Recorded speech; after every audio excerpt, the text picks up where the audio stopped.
10x your communication skills. 1. Clarity is power when it comes to communication. Most people think more words mean more understanding.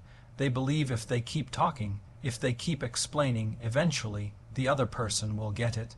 But the truth is the opposite. The more you talk, the more your message gets watered down. Clarity isn't about piling on, it's about stripping away.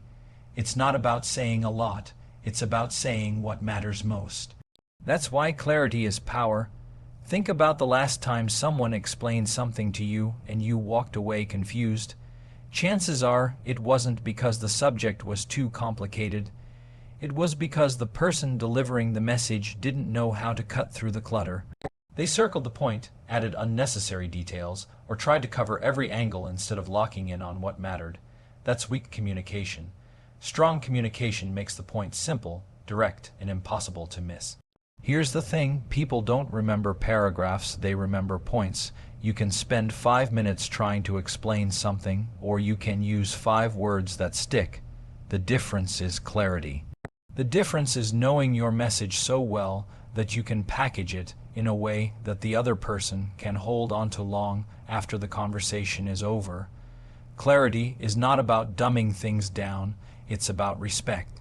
Respect for the other person's time, attention, and ability to understand. When you're clear, you show the other person that you've done the heavy lifting for them. You've taken a complicated thought, sorted through it, and delivered it in a way that makes it simple and digestible. That's leadership, that's influence. Let's look at real life. Imagine you're in a meeting and someone says, "Well, there are a lot of factors at play, and we're going to have to consider multiple variables before moving forward. And it might be better if we wait until next quarter before making any decisions, unless something changes with our suppliers, in which case we'll need to reevaluate sooner." Now imagine someone else says, "We can't decide today, let's revisit this next quarter." Which one do you trust more? The second, not because it's smarter, but because it's clear. The person didn't waste words, they cut to the chase. That's the power of clarity. Clarity also builds confidence. When you're clear, people trust you more.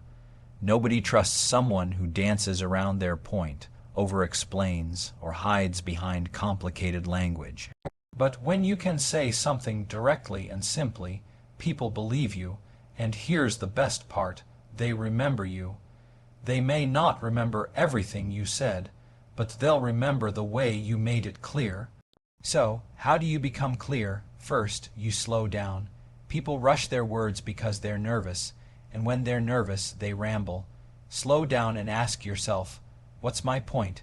Boil it down to one sentence. That's your message. If you can't fit it into one sentence, you don't understand it well enough yet. Second, avoid filler. Words like basically, kind of, I think, and you know weaken your point.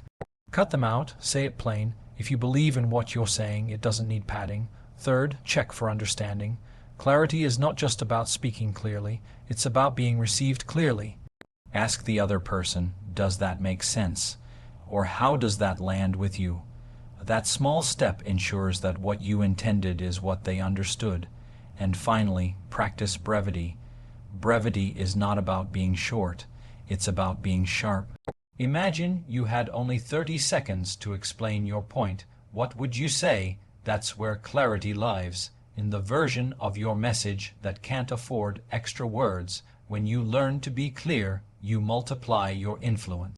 You save time, you avoid misunderstandings, you earn trust. People start seeking you out because they know when you speak. It won't be noise, it'll be signal. It'll be direct. It'll be powerful. Clarity is not just a communication skill, it's a life skill. It'll change how you lead, how you parent, how you resolve conflict, and how you connect with others. Because at the end of the day, clarity is not just about what you say, it's about making sure your words land where they're supposed to. And when they do, your message becomes unforgettable. So remember this, when in doubt, simplify.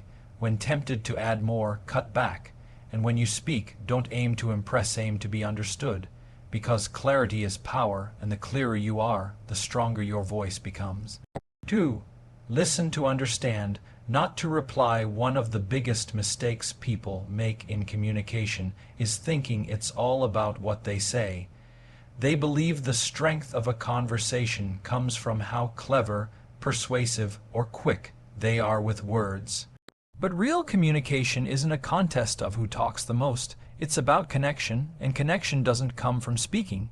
It comes from listening, not listening to reply, not listening to argue. Not listening so you can jump in with your story. Listening to understand. Let's be honest. Most of us aren't really listening. We're waiting for a pause, waiting for our chance to speak, waiting to deliver that one-liner we've already rehearsed in our head. And when we do that, we miss what's actually being said. We miss the chance to see the world through the other person's eyes. We miss the opportunity to build trust. Listening to understand means you take yourself out of the center for a moment. It's not about your next point. It's about fully entering the other person's world. When someone feels truly heard, something powerful happens. They relax, they drop their guard, they trust you. And trust is the foundation of every strong relationship, whether it's at work, at home, or with friends. Here's a question. When was the last time you felt really listened to? Not half listened to while someone was on their phone. Not yeah, while they were already thinking of what to say back. I mean really listened to, where someone leaned in, kept eye contact, nodded, and let you finish every thought before responding. How did that feel? Safe, respected, valued. That's the gift of listening to understand. Let's flip it. Think about a time you were sharing something important and the other person cut you off mid-sentence. Or they jumped in with their own story, trying to one-up you. Or worse, they dismissed your feelings with, "That's nothing, you should hear what happened to me." How did that feel? Small, invisible, frustrating. That's what happens when people listen only to reply. When you listen to understand, you communicate something deeper than words. You matter. And when people feel they matter, they're more open, more honest, and more willing to listen in return. That's how conversations become two-way streets instead of one-way broadcasts. So how do you practice listening to understand? First, be present. That means put the phone down, stop looking at the clock. Give the person in front of you your full attention. Presence is rare these days, and because it's rare, it's powerful. Second, hold back the urge to jump in. Even when you think you know where the person is going, let them finish. Most of the time, what we assume they're going to say isn't actually what they mean. And by cutting them off, you not only miss the full picture, you send the message that your words matter more than theirs. Third, reflect back what you heard. You don't have to agree, but you can say, "So what I'm hearing is," or "It sounds like you're saying." That simple step does two things. It shows the person you were paying attention, and it gives them a chance to clarify if you misunderstood. Fourth, listen for feelings, not just facts. If someone says, "Work has been rough lately," don't just hear the words. Pay attention to their tone, their body language, their sigh. Maybe what they're really saying is, "I feel overwhelmed. I feel alone in this." Understanding that layer of emotion is what separates surface-level listening from deep listening. And finally, ask follow-up questions, not interrogation, but curiosity. What's been the hardest part for you, or how did that make you feel? These kinds of questions show that you're not just hearing words. You're trying to understand the experience behind them. Listening to understand doesn't mean you never get to share your thoughts. It means you earn the right to share by first giving the other person space. And here's the irony. The more you listen, the more powerful your words become. Because when you finally speak, people know it's not about proving a point, it's about adding value to the conversation. When you practice listening to understand, you don't just 10x your communication skills, you 10x your relationships. People will remember the way you made them feel safe to express themselves. They'll remember that you gave them the dignity of being heard. And in a world where everyone is shouting to be noticed, being the person who listens makes you unforgettable. So here's the challenge. Next time you're in a conversation, resist the urge to load your reply. Clear your mind, lean in, and truly listen. Because when you stop listening to reply and start listening to understand, you stop being just another voice, and you start being the person people trust. 3. Tone over words. You've probably heard the phrase, "It's not what you say, it's how you say it." And while words do matter, the truth is tone carries more weight than most of us realize. Tone is the emotional packaging of your message. It's the difference between being heard and being ignored, between creating trust and creating tension. Think about this. You can say the exact same sentence 2 different ways, and it will land completely differently. Say, "I'm fine," with a gentle, steady tone, and people believe you. Say, "I'm fine," with sharpness, and they know you're not fine at all. Same words, different impact. That's tone. Tone is the music behind your message. Words are the lyrics, but tone sets the mood. And the mood is what people remember long after the words fade. People don't just remember what you said. They remember how you made them feel. Now here's the tricky part. Most of us underestimate how our tone comes across. We think we sound calm, but to the other person, we sound dismissive. We think we sound confident, but to them, we sound arrogant. We think we sound passionate, but they hear anger. That disconnect is where communication breaks down. So how do you take control of your tone? First, awareness. Pay attention to your voice in different situations. Are you raising it without realizing? Are you speaking too quickly, which can make you sound nervous or impatient? Are you speaking in a monotone, which can make you seem disinterested? Awareness is step 1. Second, match your tone to your intention. If your goal is to reassure, let warmth come through. If your goal is to set a boundary, use a calm but firm tone. If your goal is to inspire, let your tone carry energy without aggression. Always ask yourself, does my tone match the message I want to send? Let me give you an example. Imagine you're a leader giving feedback to your team. If you say, "You need to fix this mistake," with a harsh tone, people shut down. They feel attacked. But if you say, "I noticed an error here, let's figure out how to correct it," with a calm, supportive tone, the message is the same, but the impact is entirely different. One creates fear, the other creates growth. That's the power of tone. Here's another scenario, arguments at home. You may think you're just raising your voice to be heard, but what the other person hears is aggression, and when aggression enters, listening leaves. Suddenly, it doesn't matter how valid your point is. Your tone destroyed your credibility. The good news is, tone is adjustable. You can train yourself to pause before reacting. Take a breath. Lower your volume. Slow your pace. When you do, you gain control. And the moment you control your tone, you control the direction of the conversation. Another key, tone doesn't just come from your voice. It comes from your body language. Crossed arms, rolling eyes, tapping your foot. All of those are tones too. Communication is not just verbal, it's physical, and often your body speaks louder than your words. One of the most powerful tones you can master is calm. Calm doesn't mean weak. Calm means steady. It means no matter how heated the other person gets, you don't match their fire. You stay level, and here's what happens. Your calm tone de-escalates their emotion. You set the temperature of the room. Another powerful tone, respect.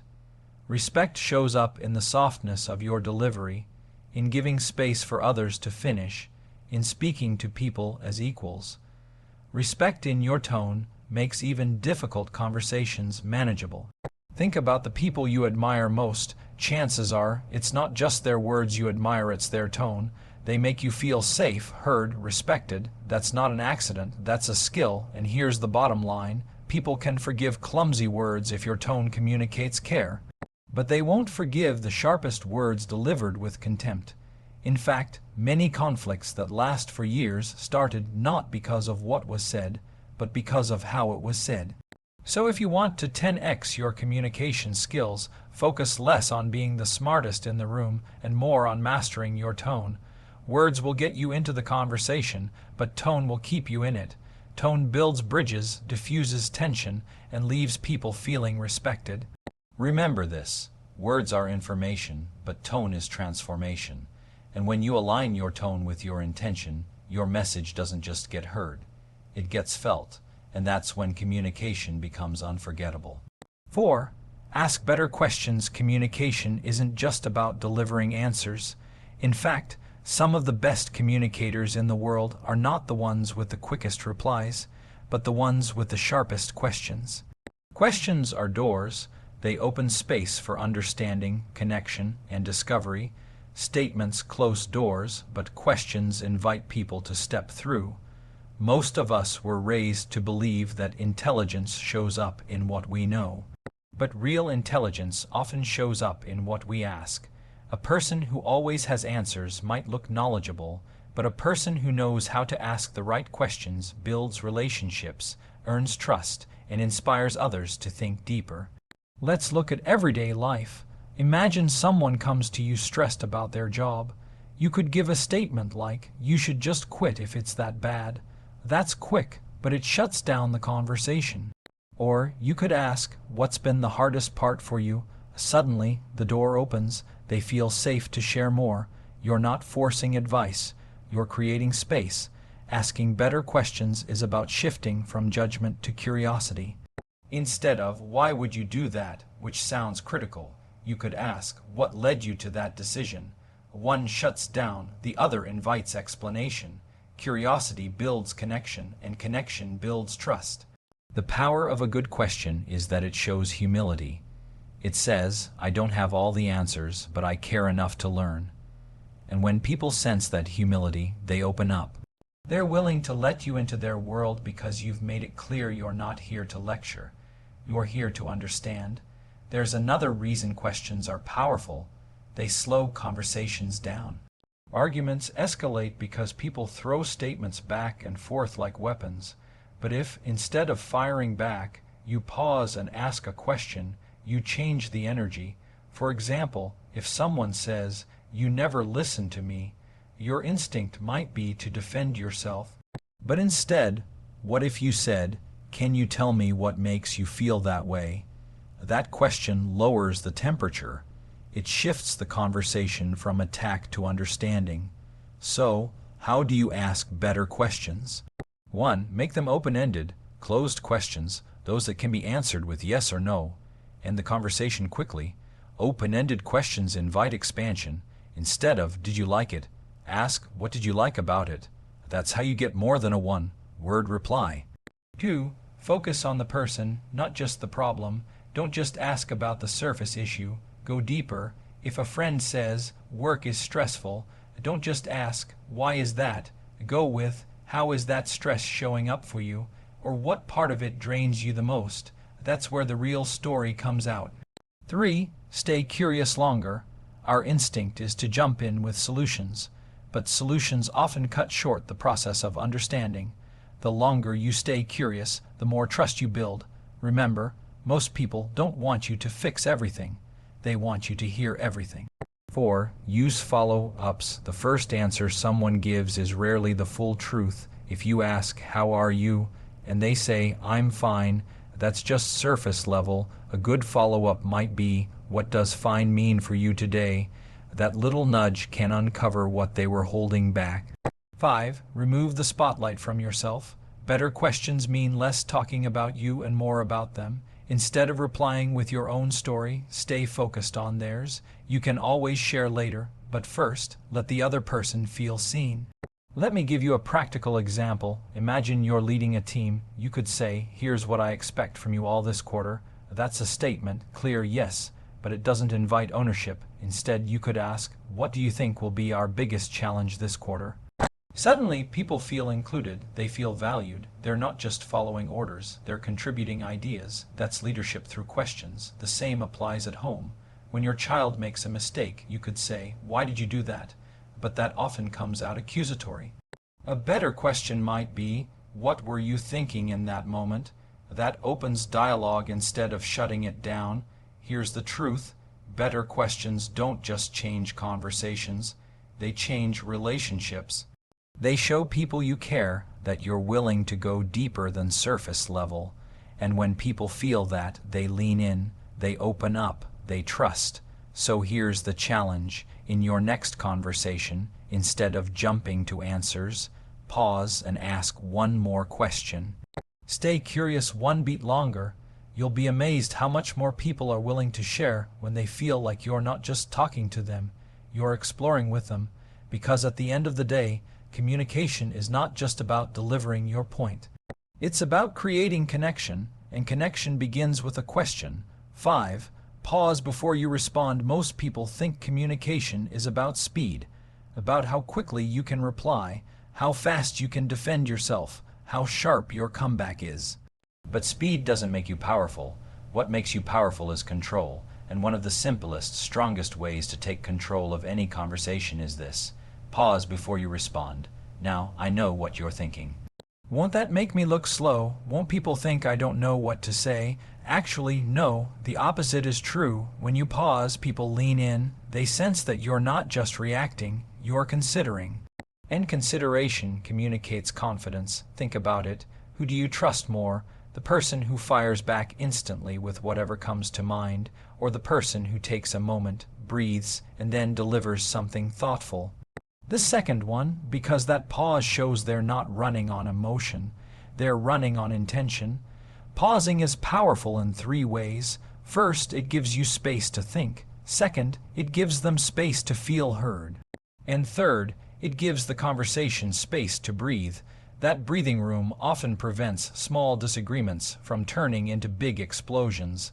Let's break it down. 1. Pausing protects you from regret. How many times have you said something in the heat of the moment that you wished you could take back?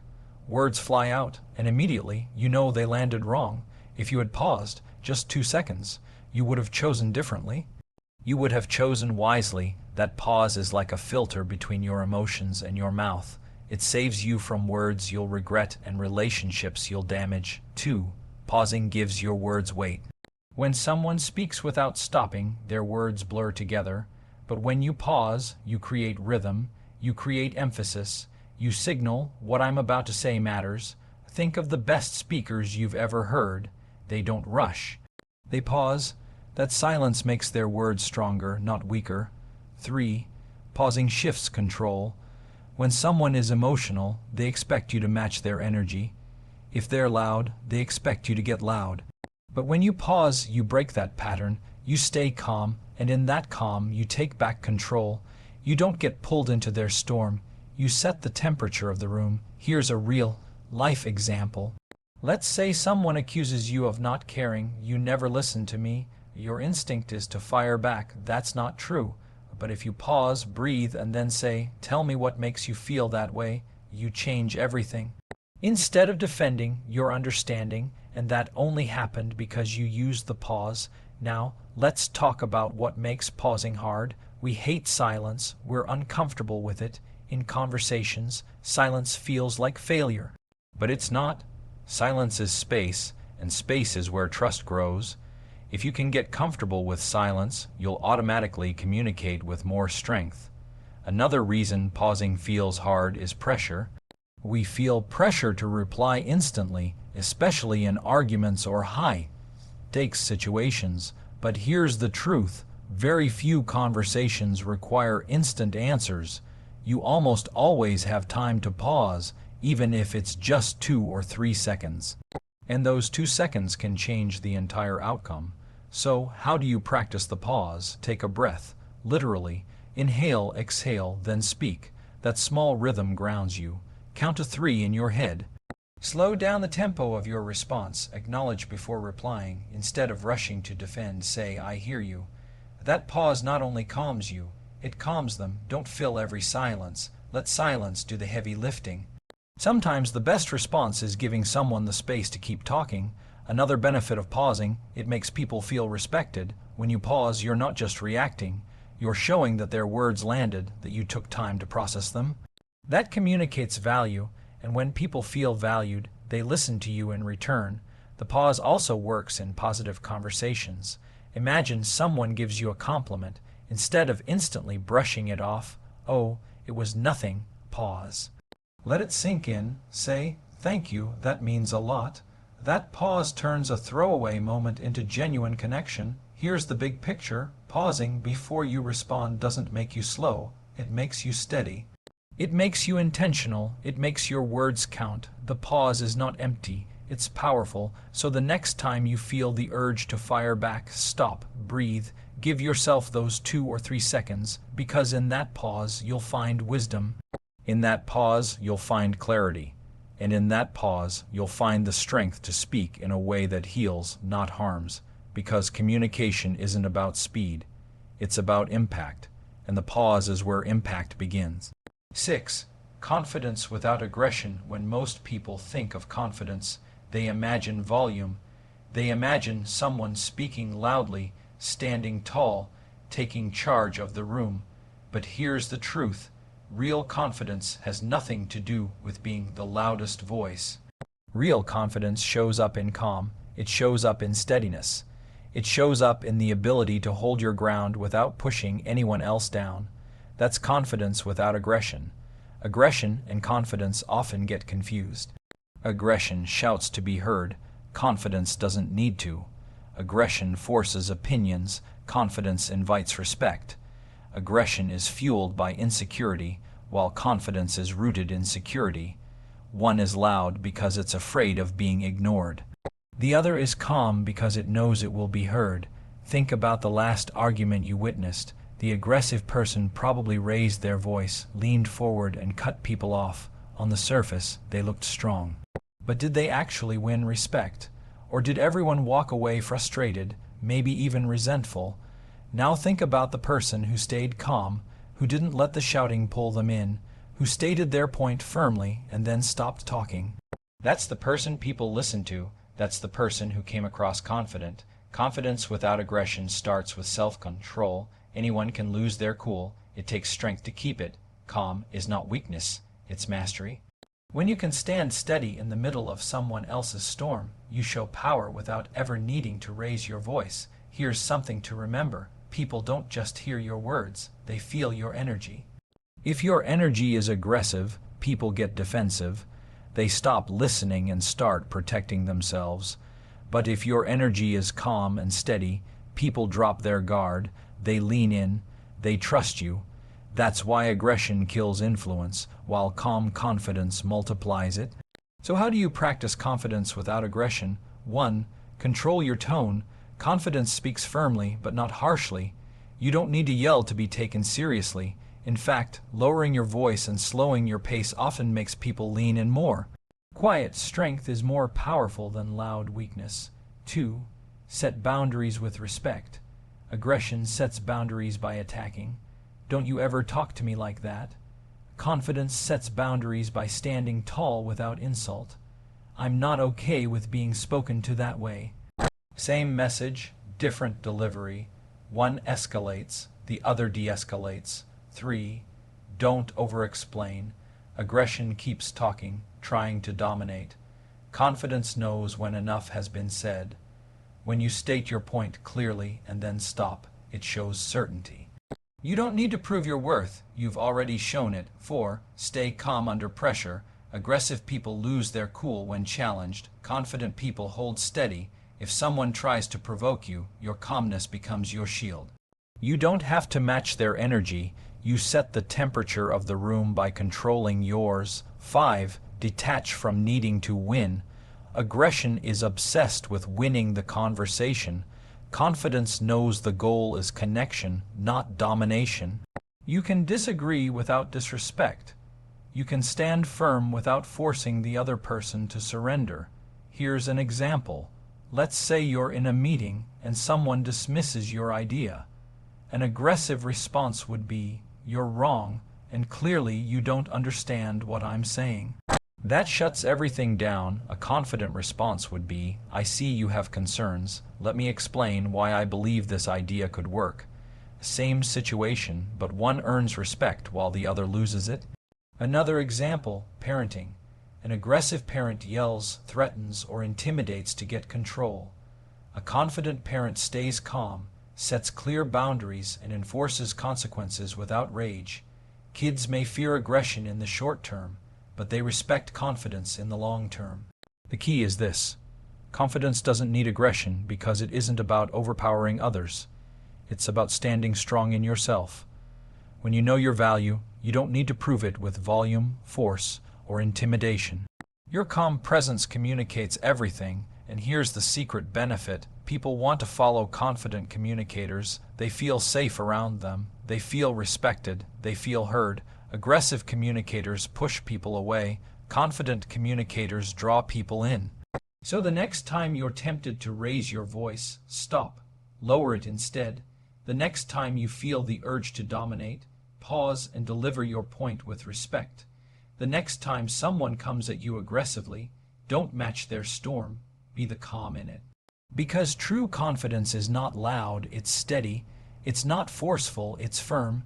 It's not about crushing others, it's about holding your ground with dignity. And when you master confidence without aggression, your words don't just get heard, they get remembered. 10x your communication skills. We've walked through 6 keys to multiplying your communication: clarity, listening, tone, questions, pausing, and confidence. And if you step back, you'll see something important. These aren't just techniques for talking. They're tools for living, because clarity teaches you to simplify, not just your words, but your life. It forces you to strip away the noise and focus on what truly matters. Listening teaches you to step out of yourself and into someone else's world. It reminds you that relationships aren't built on how much you say. They're built on how deeply you understand. Tone teaches you that delivery often matters more than content. That people might forget your words, but they'll never forget how you made them feel. Questions teach you humility. They shift you from trying to impress with answers to building connection through curiosity. They remind you that relationships deepen when you explore, not when you lecture. Pausing teaches you control. It slows you down long enough to make sure your words heal instead of hurt. It gives you space to think, space to respect, and space to lead. And confidence without aggression teaches you that true strength doesn't need volume. That real influence is calm, not chaotic. That people respect you more when you can hold your ground without trying to knock anyone else down. Put these together, and you'll see what real communication is about. It's not about talking more. It's not about being the smartest in the room. It's not about winning every argument. It's about connection, because connection is the currency of influence. Connection is the foundation of leadership. Connection is what keeps relationships alive. When you 10x your communication, you don't just improve your conversations. You improve your life. You resolve conflict without losing your peace. You inspire without shouting. You earn trust without demanding it. You build bridges where other people build walls. So here's the challenge. Don't just hear these principles. Practice them. In your next meeting, in your next tough conversation, in your next family dinner, choose clarity over clutter. Choose listening over waiting to reply. Choose tone over raw words. Choose questions over assumptions. Choose pause over reaction. Choose confidence over aggression. Because if you do, you won't just 10x your communication skills. You'll 10x your relationships, your influence, and your peace of mind. And that's a return worth investing in.